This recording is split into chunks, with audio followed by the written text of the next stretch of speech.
Public Affairs, Mr. Ajuri Ngelali. We talk to captains of industry. She's the founder and CEO of Tomato Joss, one of Nigeria's biggest agro-industrial businesses. Her name is Mirena. He's been selected for Forbes 30 Under 30. His name is Iniolua Aboyeji. We talk to the experts. He's the chief economist at Business Day. He's a big friend of the show. Also, he's the head of the Department of Molecular Biology and Biotechnology at the Nigerian Institute of Medical Research, NIMR. Dr. Bamidele Waloko. And we talk to you. I found Mr. Usman through Hard Facts. He's a listener. He sent us a WhatsApp message when we were talking about the scanners at the ports. Give me your afternoon and I'll give you the answers. Lagos, you're still listening to Hard Facts on 99.3 Nigeria Info. I'm Sandra Ezekwesili. What should you know about endometriosis? It's a debilitating disease that affects lots of women around the globe, and it brings me to our big hard fact today. According to the World Health Organization, endometriosis affects roughly 10% of reproductive age women. So out of every 10 women between puberty and menopause, one may have endometriosis. That's a big number. It is. And that means that a lot of us are either living with endometriosis or we know somebody who's living with endometriosis. So for the rest of the hour, we're going to be talking about how this disease affects women. It's a mouthful, so I'm going to try to not say it as many times as possible. I'll leave that to the doctor. So we're going to talk about how this disease affects women, how it can be detected, how it can be treated, and how to get help. Joining me to give us that education is a gynecologist who is also the managing director of Nordica Fertility Center, Dr. Abayomi Ajayi. Welcome to Hard Facts. Thank you so much, Sandra.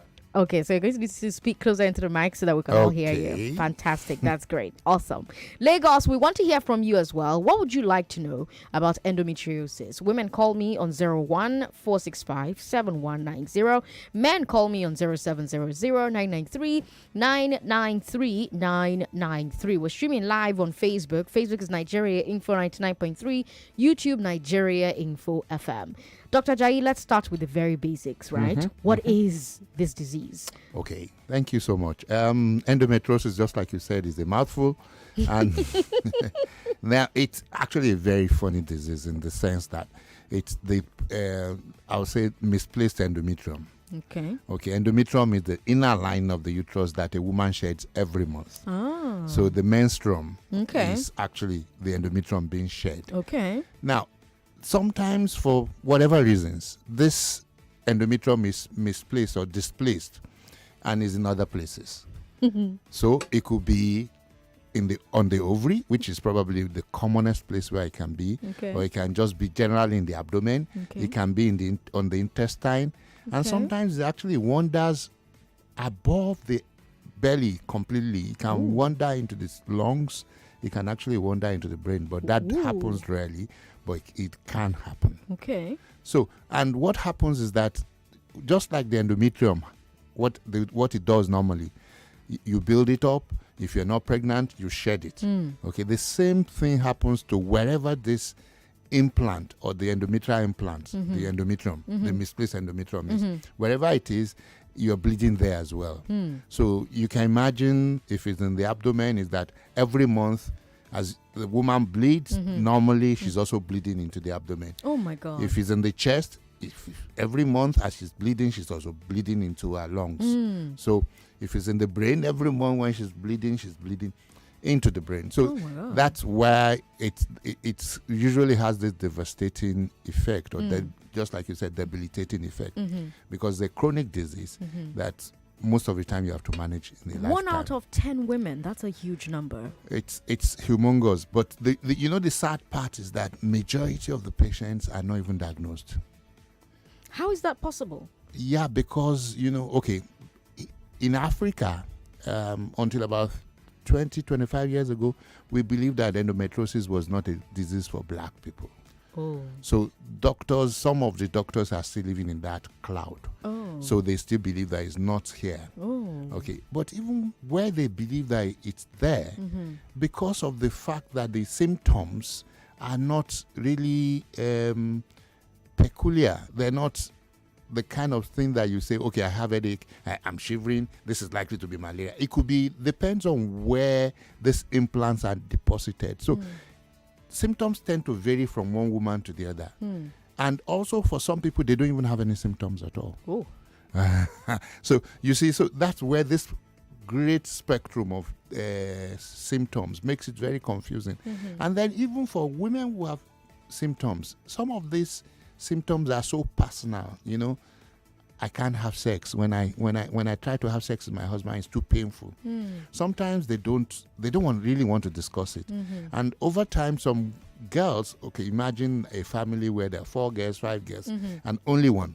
Every month, the world comes to a stop. The other people are saying, oh, what's wrong with Bimbo now? Aren't we all menstruating? So over time, Bimbo learns to live with the pain. Keep quiet. Yeah. And so that because she's stigmatized, she goes to the doctor. The doctor says, well, I can't find anything wrong with you. This one is a malingra. Maybe it's here in your head, So these are some of the things, what these people always go through. So we say most of the time they have these 3 M's. They're misdiagnosed, they are misunderstood, and then they are mistreated. This sounds depressing. So a disease that is hard to diagnose, what's the hope of somebody who may have it? Because you've said the spectrum is quite large. Yeah. So it's ranging from women with lots of symptoms to women with no symptoms at all. How we want to do? That's why the whole world is talking about awareness. Yes. Because if the doctor has it in his mind, if the patient has it in her mind, because we're now seeing patients who are asking doctors, do you think I have endometriosis? Good. And that not only in Nigeria, all over the world. Okay, but in advanced countries like UK, US, between time that onset of symptoms and when diagnosis is made is about 8 to 12 years. Oh my God. Those are in places where the health system works. It's fantastic, yeah. In Nigeria, until recently, majority of our women were going to their grave with their endometriosis. Some of them had become depressed. Some of them had actually become really crazy from this. Nobody understands you. Nobody believes you. Nobody believes you. You cannot keep a home because you can't have intercourse. You can't keep a job because every month, maybe 4 or 5 days, you are off work. You can't go to school because every month you are 4 or 5 days you are off school. So it's a lot of burden that some of these women have been bearing, and nobody seems to know about it. Nobody seems to care about it. So what are some of the symptoms that I should pay attention to, which will make me ask my doctor, do you think this is endometriosis? Thank you. That nice question. Pain is number one. Pain. Now this pain could now take all kinds of forms. Don't forget we said the symptom depends on where the deposits are. Yeah. So for some women, it's just that they just have this pain that is not going away in their abdomen. Okay. Ever. Just there. Just there. Constant Just there. pain. Okay. And for some of them, they only have it when they're menstruating. Okay. The pain comes when they're menstruating and everything stops. Okay.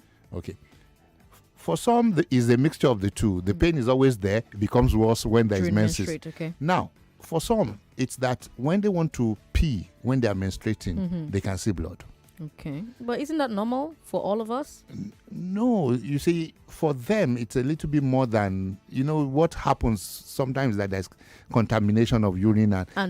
That's different. Okay. You see that. But this is something you see consistently with these people. Okay. Or for sometimes they want to go to they want to go and poo and then they have a lot of pain. Okay, pain is part of this. It's not just that there's blood. Okay, they have a lot of pain and then sometimes they see blood also when they poo. Okay. But usually it's during the time that they're menstruating. Okay. That all this. For some people, it's that when they're having sex, like we said, it's very painful. Just like you are happy to have sex and then suddenly this pain comes on. Somebody had called me at 2 a.m. before that. Doctor, I was just trying to, and then this pain just came on, So then for some, is that they are bleeding from abnormal places. Okay. Some can be bleeding from the umbilicus. Okay. The navel. Okay. They're bleeding from the navel. Okay. And for some, they are bleeding from even some. From the nose. So it's varied. But also infertility is another thing, because about 50%, 30 to 50% of people who have infertility also have endometriosis. That's the next thing I was going to ask about, because WHO data suggests that almost, like you said, half of the people who have it, so why does this happen? How frequently does it lead to infertility? Why does it happen? Okay, let's say take the why. So don't forget we said that you're bleeding to the abdomen. Okay, so blood is not supposed to be in the abdomen. So what happens is that there's an organ called the policeman of the abdomen, which is, we call it omentum. So what it does is it tries to arrest. I like that, the policeman of the abdomen. I like that. So it tries to arrest anything that is going on that is funny, you know. Okay. So suddenly there is blood in the abdomen. So the omentum goes there to arrest the situation. Like, what are you doing here? Yeah, that what are you doing here? But next month it's going to come again. And so after a while, you see that there is what we call inflammation. The organs start gumming together. Ooh. So that's what causes the pain. You know, most of the time that's causes the pain. But also because of the distortion in the anatomy of the organs, infertility also can come. But don't forget again that there is blood in the abdomen. So the sperm and the egg meeting together, this is also affected. So there's so many ways that implantation even is affected. So there are so many ways that it causes infertility. What causes endometriosis? Why does someone's uterus inner lining, suddenly start going mad? Yeah, that's the word. Actually, it's going mad. Yeah, but we really don't know. There's some theories that have been proposed, but we can't put a finger at this. We think the genes is part of it. For example, we believe is an current knowledge is saying that endometriosis is more than something happening in your abdomen. There is a more generalized systemic inflammatory disease. You understand? So the immune system is one of the things that we're thinking might just be one of the problems. Because so it could be an autoimmune disease? That's the current thinking, because it's also associated with some autoimmune diseases like rheumatoid arthritis, like lupus. Like what do you call it? Lupus. So it's also, there's one that is still coming. Autoimmune. So, but we think it's an autoimmune thing. That's the current thinking. But you know, this knowledge in endometriosis has been evolving over the last 20 years all over the world, because suddenly we have seen that we'll be missing something big in women. Because 1 in 10. Yes. 1 in 10. Yes. And you see, the major word is that the quality of life. It affects greatly the quality of life of sufferers. You know, when they can't keep jobs, they can't keep homes, they can't, you know, and some of them you really see that their temper, of course, they're not the best friends to have. Yeah, I mean, pain all the time. You best believe I won't be. They're not your best friend. Some of them are already hooked on analgesics. You know, so they're not. They just, and nobody seems to understand what is happening to them. So let's talk early detection before I go to Lagos, because Lagos is already calling me. I think they're panicking a bit. What are the earliest symptoms of endometriosis? Wow, nice one, because that's really what we're trying to face now. Early detection, right? Yeah. How do you detect a disease that you can't detect? No, but you can detect it. It's just, you just have to have a high index of suspicion. Okay. All right. And that's what we're saying now, that the thing is adolescence. Face the adolescence, because we know that majority of people with symptoms of endometriosis, 60% of them will have it before age 20. So if we can immediately start paying more attention to the girls, awareness programs to the mothers, to the teachers, to people they work with, and for the girls themselves to know that this might be endometriosis, to the doctors, you know, so that everybody can be on the lookout for this thing that likes to hide, as it were. You know, some patients they cough up blood, and the doctors are saying that it's tuberculosis. They place them on anticox TB medicine for 9 months, and it is endometriosis. So unless we start talking about it and then people start thinking more about endometriosis. But what we say, summary of everything to the girls, is that any menstrual pain that disturbs your normal chores is not normal. So don't settle for it. Don't let anybody make you think that you are abnormal. If you have that kind of thing, go to the doctor. And do not rest until they make a diagnosis. I like that. Don't rest until you get a diagnosis. Go to the doctor. Any pain that gets in the way of chores is not pain that you should be enduring. Lagos, let's talk. 0700-993-993. That's for men. For women, 01465-7190. 01465-7190. For men, again, 0700-993-993. Hello, thanks for calling us. Hello, good evening. Good evening. Please, I want to ask, my menstrual cycle, my menstrual thing, it used to pain me on my abdomen. But, it's not like I'm not be able to go to anywhere. Okay. Okay. So I want to ask, if I don't know. It used to pain me, and I need to have painful testing. Okay. Do you want to ask her more questions about that? I mean, he can't make a diagnosis on air, but he can ask a few more questions. But since you say it's not disturbing our chores, I mean, why trouble if trouble does not trouble you? Okay. Is that a good enough answer for you? Yes. Thank you, sir. Thank you so much for calling. 99.3, hello.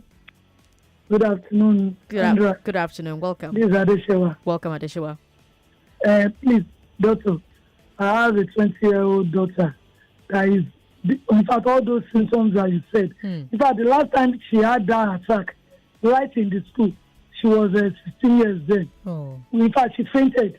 Oh. We had to rush her to the hospital. Now, the one that is battling me the more now is this. This thing stopped for like a year.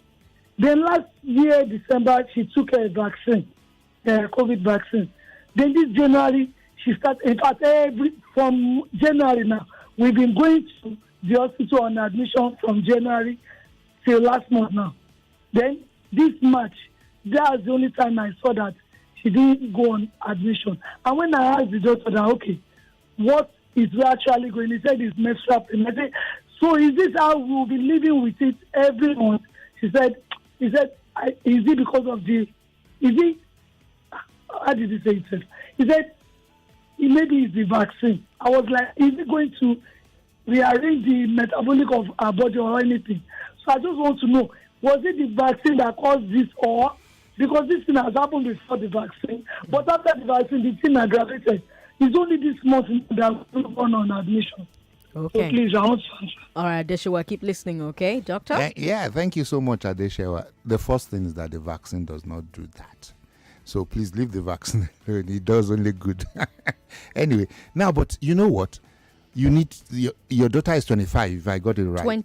20. Okay, when did she start menstruating? What age did she start menstruating? She's not on the phone anymore. Oh, okay, but 20, she's not likely to be somebody who just started menstruating. So what I would say is, please see a gynecologist at least, so that it's not just we're just in a GP and then we're saying there is nothing wrong with you. Because now we are even making the diagnosis of endometriosis to become easier for the doctors. Okay. There was a new guideline released February this year. Okay. That is making the diagnosis much, much easier. Actually, that's what we're talking to doctors about now. Okay. How to make the diagnosis easier. Okay.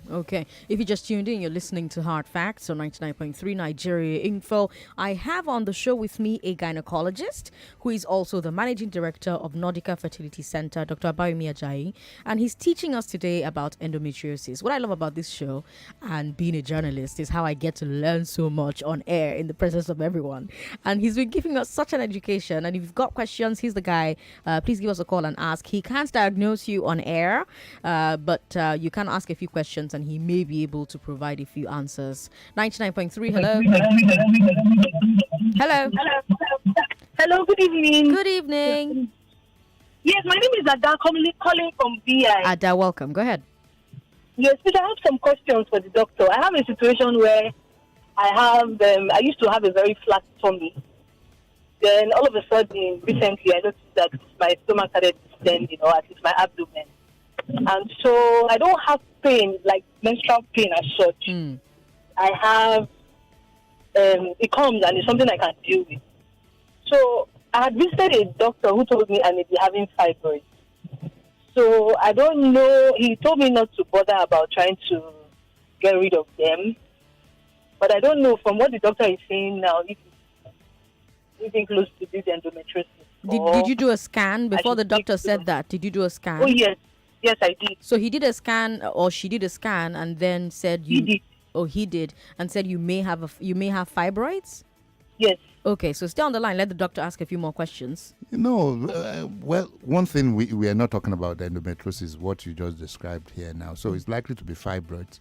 If you said you should not bother about it, I would like to know the dimensions of the fibroids before I can say anything about that. So, yeah. Okay, you said it was smaller sizes. That was in December. I don't know about. No, fibroids just don't grow like that. So it's not likely that it will have changed so much, at least between December and now. But the dimensions are, you just don't say they are small. It's better to know what the dimensions What the measurement is. Yeah, so that you cannot, if you want to say cross-check in 6 months or 1 year now, you have a baseline. It. Yeah. Okay, about 1.5 centimeter by something centimeter. That's nothing at all. Doctor says that's nothing at all. Okay. Thank you so much. Thank you, Ada, for calling. People should pay me for this free diagnosis you're getting on my show. 99.3, hello. She was 16. She was 16 when she started menstruating. And when Hello? Oh, no. Oh, call back if you can. That happens to her line quite a bit. Okay, she was 16. That means she's menstruated for 4 years. Definitely, she should see a gynecologist. Okay, see a gynecologist. 99.3, hello. Hello. Good to have you on the show, sir. What's your name? My name is Tony. I'm calling from Apapa. Tony, welcome. Go ahead. Yeah, I have a question for the doctor. Yeah, Yes. I have a sister that I always have. Most times he has pains on our tummy, and usually he normally don't used to eat. At least in a day, he just eat like once. And anytime we complain, or anytime we ask her why is she not eating, she will say she don't feel hungry or something like that. But mostly we do have pains on our tummy. So I don't know what's... Have you seen a doctor at all?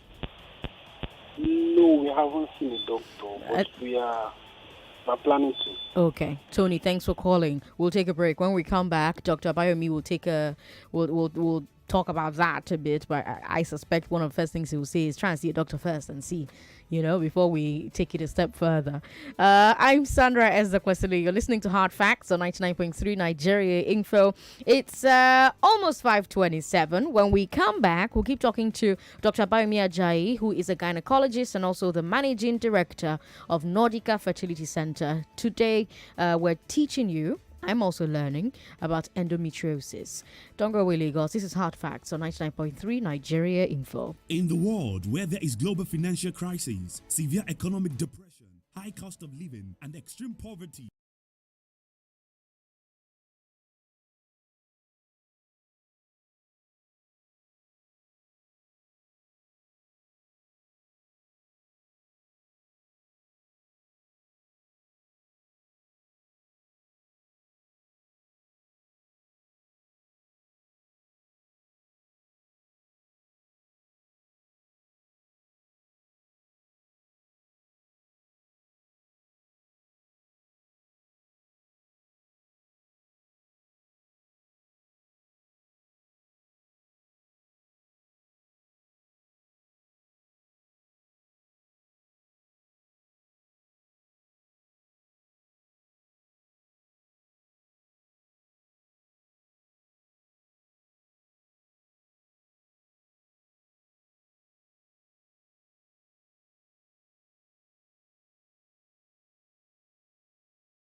pregnancy will be a breeze for you. When Yeah, you're giving we birth. heard that. Doctor, where does that come from? No, it can be worse because there's some, geographically we have different. Oh, okay. One thing you have not said. I founded the Endometriosis Support Group Nigeria. Oh, fantastic. About 2005. Okay. So we've been campaigning all over Nigeria. In some parts of Nigeria, what happens to the young girls is that they start drinking akpeteshi from a young age because of this Of the pain. and some of them actually. What I was even asking is, where does that talk come from that if the period is painful, the labor will not be painful? Because, the first thing was that we used to categorize dysmenorrhea into primary and secondary. So they believe that if you have pain, that means you are ovulating. What? Don't laugh. Okay, sorry. Because the telephone too, a few years ago, was something funny. You can so technology and science Knowledge. have been very, very progressive. Yes, knowledge has evolved Yeah. quite a bit. So you were 12 and you were being told, "Oh, please endure it. Your pregnancy will be very easy as a result." Especially by my mom and most of her friends. So growing up in school, like when the caller called, said her child had passed out, that happened to me too. I remember standing in line in the school shop. I wanted to buy buns. The next thing I remember, I was in the assembly hall and people finding me. I had passed out from the pain. So gradually, and I'm a very sensitive person, so gradually I would notice that when I'm ovulating, I would have pain. And this is a distinct type of pain. It's a mild, dull pain. Okay. Right? So gradually I would feel that when I was ovulating. But isn't that one Mittelschmerz? It could be. See, that's one of the problems that we have with endometriosis because we call it a masquerade of a disease. It can take on all kinds of symptoms that might be very confusing. Okay. So ovulation pain. Ovulation pain. Then I noticed that the pain became more frequent than normal when I'm not on. Okay. If my period was starting this week, I would feel pain 2 weeks before. After my period, I will feel pain after. So I called my mom. I said, this is not normal. My mom said, are you not ovulating? I said, I know when I'm ovulating. This is not ovulation. Because I had gotten to the age when I know what ovulation is. So I went to the doctor. He said, okay, let's run a few tests. And he saw the scans and said, okay, you might have endometriosis. I was like, what is that? I never heard that before. It sounded so strange to me. And that was where my journey started from there. Okay. Yeah. Thank you so much for sharing your story with us. And, I am glad. Is it better these days? When you get used to something, at some point you don't really feel it until something out of the blue reminds you. Like when I'm busy, I don't necessarily feel the pain. But if I'm laying in bed, I feel it mostly on my left side because that's where the endometrial mass is. Yes, so that's where I feel the pain most. Just randomly, I'll just feel a dull pain. If it's really cold, I feel pain. So you're constantly in pain? Yes, constantly. Sometimes I might have like a few days of relief, maybe a week, but after that, it's pain. It's hell. Are you in pain right now? Slightly. I'm sorry. Thank you. Why are you at work? You should be at home. It doesn't mean that I won't work. The luck I've had is that sometimes, if I'm lucky enough, my period starts on a weekend. And during those times, I don't eat. I don't eat. Because going to the toilet, peeing, walking, standing is a chore for me. It's that bad. My God, to live like that. One of the callers before the break was asking that his sister cannot eat, and then she has the abdominal pain as well. She doesn't like to eat, but they've not gone to a doctor yet. And he was asking you what you thought should happen there. What do you think? We said endometriosis can take almost all kinds of forms. So it's always better to go to the doctor so that some tests can be carried out. If not, we say every woman has endometriosis, which is not true. Okay, let's come back to the phone lines. Thank you so much for sharing your story with me. I appreciate it. And, I do hope you feel better. I do hope, some magical pill is made that just disappears this thing. 99.3, hello. Hello. Hello. I don't pick. Who be this? Sorry. 99.3, hello. Sandra, let me explain myself. Why are you on the woman's line? And this Adeshewa now. Oh, sorry, Adeshewa, welcome. Sorry. You started again. Sorry. Sorry. Give me God, give me this voice. Sorry now. Oh yeah, explain. See, doctor, let me just explain how the thing happens. Yes. See, when the pain comes up, it will start from lower abdomen up to her chest. She'll start vomiting and she will not even eat. It goes to say that I was asking some private questions, understand me? So she said, no, that she's still a V and all this rest. So later on, she had ulcer again. So the doctors were like, if I give her diclofenac now and everything, it will induce the ulcer. So they had to put her on, what is it called, antibiotics, as in through intravenous. So that was this month is the month that we not want to just do. So I just want to know, is there any cure or we have to live with it? Yes, Adeshewa, I think the first thing is don't let us confuse so many things. Okay. Let's get to somebody who can make a diagnosis because we can only speculate from what you're saying now. Yeah. So it's better that you go to a hospital where they can make a diagnosis, and then we know if you're dealing with endometriosis, because there are drugs that can suppress it. Okay, like what we say you do is that you're going to control the symptoms. Okay, and then so that's what I would say.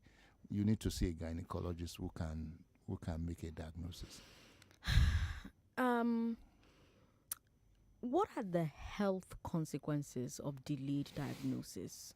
So, in what ways does the disease get worse over the years when it's not treated? Okay, thank you. You know, let's go back to what endometriosis is. You're depositing blood into wherever it is, your abdomen, wherever. So, one of the things that can happen sometimes is that not everybody, but some people, for example, if it's been deposited on the intestine, they could have intestinal obstruction. So that's possible. But also you could have infertility because of the mashing together of all the things. So that's one of the reasons why we're saying that before really, because the less you menstruate, the less you are going to deposit those things. So most of the drugs used are to either relieve pain or to stop you from ovulating and menstruating. So, or combine the two together. So those are the drugs that we use. And you have to take these drugs for the rest of your life? Or for the rest of your productive years? Yeah, well, mainly you might have to for a very long while. You might have to for a very long while. What does a diagnosis look like? What does it require? Okay, until February this year, we always say that the only way to diagnose endometriosis is doing laparoscopy. Laparoscopy is like a surgical procedure where you put something like the size of this biro under if you're watching the navel. on the screen, you're seeing the biro. Yeah, under the navel, and you're able to see the whole of the abdomen. Okay, that's what we used to say is the gold standard. But now we're relaxing on that because knowing that there is not one readily available, especially in places like Africa and Nigeria. Two, not very many doctors can even perform that thing. So what we're trying to do now is have this index of suspicion, look at starting from the history, and then just like she said, the ultrasound scan can diagnose very well, very accurately for people who have deposits on the ovary. But for some who don't have deposits on the ovary, that MRI also is even better than scan if it's available. For those who don't have deposits on the ovary, because there are three main types of endometriosis. You can have it in what we call the peritoneum. That's the covering of the abdominal organs, and that is all over your abdomen. Okay, you could have the deposit there. You can have the deposit on the ovary. And the third type, you can have what we call deep infiltrating endometriosis. It could be between the vagina and the bowel. The rectum. Okay. And that is really very painful endometriosis, So for those ones, scan can even pick up, MRI can pick up some of those ones. But for peritoneal endometriosis, the only thing that can still pick it up will still be laparoscopy. But Also, we are now doing something that we call empirical treatment for them, because especially now that we want to start making diagnosis in adolescents, we cannot be putting scope on 12-year-olds, 14-year-olds, you know. So we're trying to also what we call empirical treatment, where you give drugs to stop ovulation and then pain relief for 3 months. And then the symptoms just disappear. You know that what you're dealing with 60 to 80% of the time is endometriosis. So we're having something like that now that has been recognized as a way of diagnosing endometriosis. So that we're trying to make it easier so that even the primary care physicians know what to look out for. Exactly, can make a diagnosis, and probably if the patient now has a lot of pain or something, you know what you are suspecting, you can now refer to a higher. So what we're looking at is maybe 20% of patients will be getting to that higher level, where the 80% probably will have been diagnosed very early and managed properly. Yeah. I want to talk about pain management for a bit. How is that currently handled? Pain management is not say it has to be tailor-made. For some people, just analgesics will make it work. For some, you have to combine analgesic with hormonal therapy, which is things to stop them from ovulating, which can be oral contraceptive, which can be some progestogens. I don't like naming drugs. Good. They should pills. No, because I don't want to encourage self-prescription. Medication, yeah. So, and then there's some injections also that which really are very potent at stopping you from menstruating, which is one of the drugs we really use for endometriosis. Okay. Yeah. So, but the problem with that is that you can't use it for a very prolonged period of time. Maximum of 6 months. You must stop because there can be some other side effects. And we don't use it for people below 18. You know. So those are some of the things. And then also there is the IUCD now that releases progesterone. It's called Mirena. Also for people who are not thinking of having children, who have that pain, that can be used for them. Can help as well. Now let's talk about those who want to help have children. You know? That's my forte. How can they be handled? What we try to do again with that is to see that we individualize the treatment. So we have to look at your husband also, because it takes two to tango. So, for example, if the sperm count of the husband also is not great, then definitely that will be IVF.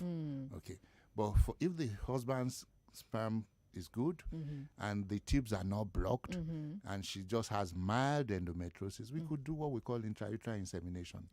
Okay, yeah, which is just taking the sperm and putting it into the womb, vagina, putting it into the uterus, and then that we could do that. But for people who have blocked tubes, then definitely the only thing is IVF. Majority of the people with endometriosis, especially in this environment, we did a study in my clinic, and we saw that 70% of our patients had severe endometriosis because of late presentation, and that's one of the reasons why we're saying, look, we need to talk to the young girls. We need to go to the secondary schools, and we've started that campaign. That's why I mentioned the support group that we funded, because we're talking to them in secondary schools. We're having essay competitions for secondary school girls, so that they will know about endometriosis. And recently, we're just with the wife of the governor of Delta State, who also has taken an interest in this. The wife of the governor of Lagos State is also is a champion, is an endometriosis champion. So we're trying to get government to be involved with this, because we know that this cannot be done alone. We want to be able to have an endometriosis center that can really treat people with endometriosis in Nigeria. You know. Let's come back to the phone lines. 99.3, hello. Thanks for calling us. Sorry about that. Good evening. Hello. Hello, good evening. Hello, good evening. Good evening, welcome. Yeah, my name is Rukayat from Ipaja. Welcome, Rukayat. Yes. So I've been diagnosed with endometriosis. Ever since I started having my period at 11 years, I've always had pain with the endometriosis. So last year, I had laparoscopy to remove some of the endometrioma. Then I've been trying to conceive, and it's not happening. So I was given drugs to help with ovulation, but it hasn't really helped. I don't know. Is there a chance that ovulation can still occur on its own, or is it that IVF is the only solution? Do you want to stay on the line and talk to the doctor, or you want to hang up and listen? I want to talk to the doctor. All right, doctor. Okay, thank you. Most of the time, the problem with endometriosis is not ovulation. Most of the time is the tubes, is the fact that the sperm and the eggs cannot come together. And so most of the time, when you say you are taking drugs for ovulation, I don't think that's it. So it's either you're doing IUI or you're doing IVF. You must be doing something to make the sperm and the egg come together. Depends on, I cannot say which one you need because I don't know what the test that you have done and the results of the test. So, but I think you need to do something better than that. And let me warn you sincerely, you must be seeing a gynecologist. This is not a matter for a GP to do. So you must be seeing a gynecologist. Does that help? Yes, I'm actually seeing a gynecologist. In short, I'm using loops. Okay. So I'm seeing a gynecologist, and we're on the matter. Okay. It's just that it's seeming like it's taking too long. So I just want to know. Okay. So I'm thinking of the IVF, just that the money involved is much. It's plenty. I don't want to make their natural way. Okay. All There's right. hope. Okay, Rukaya. Yeah. There's hope. There's always hope. Hang in there. Rooting for you, girl. 99.3. Hello. Hello, good evening. Good evening. You may be my last caller. How are you? I'm very well, thank you. Kira is my name. Thank you. Welcome. Go ahead. So briefly, so I've had 2 surgeries, ovarian cyst. Okay. Then during the second surgery, the gynecologist realized that I had endometriosis. Okay. And he placed me on pills for almost 3 years. Okay. So I was taking birth control pills all the time. And after a while, I stopped because I was tired of taking it, actually. And I started seeing my period. I don't have cramps. Because when it starts, I actually threw up. When my period starts, I feel pregnant. I throw up. Sometimes I can't walk. I don't even like clothes coming to my body. It feels like someone is stabbing my stomach with a knife. Yeah. That's the kind of pain that I used to feel. But after the surgeries and all, I felt better. Then the pill actually really helped for a long time. Okay. But it was difficult for me to find a contraceptive that worked with me. So it made me bloat, so made me have chest pain till I found one. It was in combination 3. Okay. And it was perfect for me. I used it for 3 years plus. Okay. I stopped, but recently I started feeling pains before my cycle starts on my navel. Oh. And I went back to my gynecologist who was upset, and I was asking me why I stopped. So the chances are, what are the chances to take in? That's just my concern. Okay. Nothing more. Now I know I have the problem. Yes, I've tried working on it. What are the chances that I have that I can take in? Okay. You want to stay on the line, or you want to listen by the radio? I want to stay on the line. All right, go ahead. Yes. Maybe the first thing I'll tell you, Nkiru, is that please do not have any other surgery except you have at least 2 doctors agreeing together that you need surgery. Okay. Yeah. Repeat surgery for you really and truly will compromise further your fertility. So what we're trying to do now is reduce the number of surgeries that patients with endometriosis have. You know, in the past, some of them have had 13, but that will affect their ovarian function. So we need you to be careful about repeat surgery. Okay. Now, 50% of patients with endometriosis can have babies. Okay. So it's not that the moment you have endometriosis, you will have infertility. So 1, you have to try. 2, we probably have to do tests to know for you exactly what do we need to do. So there is no tailor-made answer for what you're asking me, because some people will have endometriosis, very severe endometriosis, and they'll have to. Yeah. Okay. So, doc, the first time I had the surgery was just a cyst. Okay. It looks like cyst. It was the second time. Yeah. Yes, it was the second time the doctor. It was another gynecologist actually that realized that it's not even we're dealing with a chocolate cyst. It's not the normal cyst. So that was when he said, no way, go on pills or have the thing that they put in the arm or what. There was an injection he suggested, but I prefer to take the pill. Okay. Yeah. Thank you. Thank you. And Doc, can you drop your numbers? That's fine if I can get your contact. Go and Google his hospital. I'll say it. Goodbye. Thank you so much. And thank you to Dr. Abayomi Ajayi. You've been very helpful. We do hope we can have you back on the show to talk about this some more. My phone lines have not stopped ringing since we've been talking, which tells me that a lot of people have questions about this. A lot of people want to talk about this, want to learn about this, and they have you. So please, we do hope we can invite you again and you'll come back anytime and talk about this again. If you just tuned in, you missed the conversation we had with Dr. Abayomi Ajayi. He is a gynecologist. He's also the managing director of Nordica Fertility Center. Doc, thanks for your time. My pleasure, Sandra. Lagos, I'm still here. I will talk to a gentleman from 6:15 to 6:25. Then Ireti Bakare Yusuf will take the air from 6:30. You can find me on social media, Sandra Ezekwesili, Ezekwesili everywhere. This is Hard Facts. You're listening to 99.3 Nigeria Info. Don't go away. Join the conversation no matter where you are. 99.3 Nigeria Info. We are more than just radio. Subscribe to our YouTube channel at Nigeria Info FM. Check us out on Facebook at Nigeria Info 99.3. Follow us on Twitter at Nigeria Info FM and on Instagram at Nigeria Info FM Lagos for live updates as it happens. 99.3 Nigeria Info.